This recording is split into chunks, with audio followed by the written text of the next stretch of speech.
quickly before we go to our division picks, I want to get your opinion on this, Chris.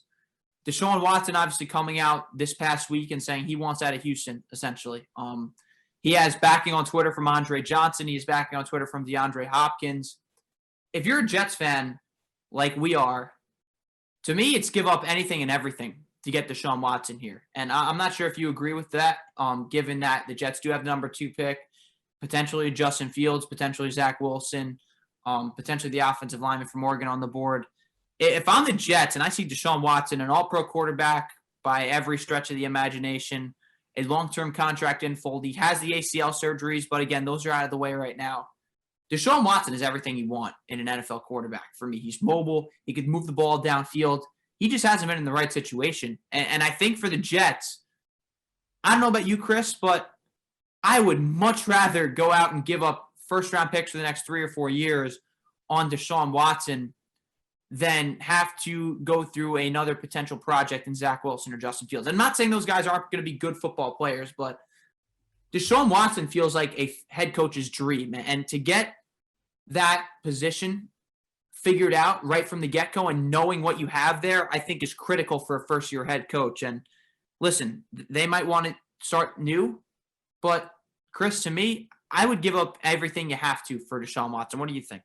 I know you're saying first-round picks for the next number of years. That feels a little bit rich for me. So, I mean, we have to work out what that actually is. I mean, if it's up to me, look, I think Sam Darnold in himself is probably worth a second-round pick. And I think you include Darnold in this package. You see if he has success in Houston. If I'm Houston, I'll take a shot at somebody like Darnold, the former number 3 overall pick. And, you know, ideally, if the Jets can do it for Darnold and the late pick, the Seattle pick, and then add some late round picks in, whatever it takes, maybe a player, then I'm thrilled.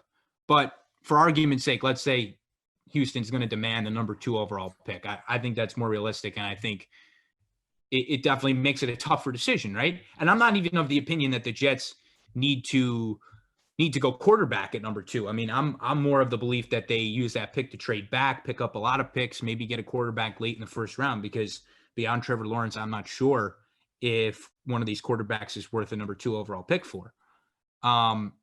If that's what it is, then if it's the number 2 and it's Sam Darnold and it's take it or leave it, I am taking it, because this is a franchise quarterback and you can't guarantee yourself that from any number of picks that you might pick up or the number 2 overall pick itself. It's just invaluable. And so I'm with you there. I don't know if I'm with you on give him the house, give him future first round picks, but if it's the number 2 overall pick this year and it's Sam Darnold, I can't say no.